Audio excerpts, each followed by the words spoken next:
ആവേശകരമായ മത്സരം നടന്ന പാലക്കാട് മണ്ഡലത്തിൽ എൻ.ഡി.എയുടെ കരുത്തയായ ശോഭാ സുരേന്ദ്രനെതിരെ മികച്ച വിജയവുമായി കോൺഗ്രസ് സ്ഥാനാർത്ഥിയും ചലച്ചിത്ര താരവുമായ രമേശ് പിഷാരടി. 12,000 വോട്ടുകളുടെ ഭൂരിപക്ഷത്തിലാണ് രമേശ് പിഷാരടി വിജയം സ്വന്തമാക്കിയത്.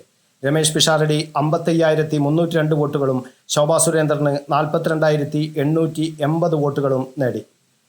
LDF സ്വതന്ത്രനായി മത്സരിച്ച NMR റസാഖിന് 27,227 വോട്ടുകളെ നേടാനായുള്ളൂ.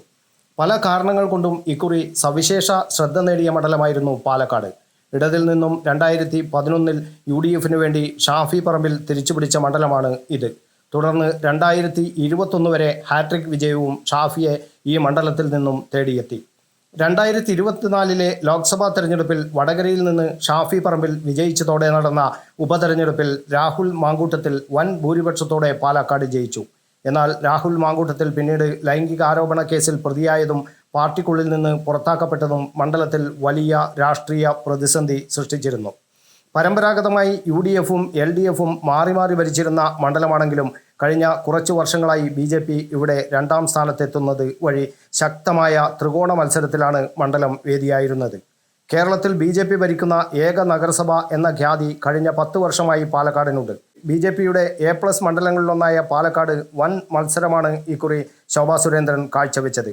കൗണ്ടിംഗ് തുടങ്ങി ഏറെ നേരം അവർ ലീഡ് ചെയ്തിരുന്നു. എന്നാൽ പിന്നീട് രമേശ് പിഷാരടി പതിയെ അതിനെ മറികടന്ന് ലീഡിലേക്ക് എത്തുകയായിരുന്നു. BJP സ്ഥാനാർത്ഥി ശോഭാ സുരേന്ദ്രൻ വോട്ടിന് പണം നൽകിയെന്ന ആരോപണം നേരിട്ടതും തെരഞ്ഞെടുപ്പിൽ വൻ വിവാദമായിരുന്നു. News bureau, Kannur media.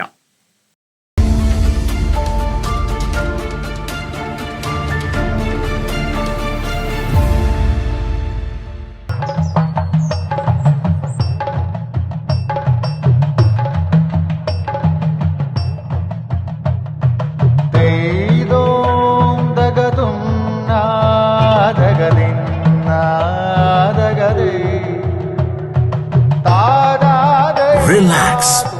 Redefine yourself.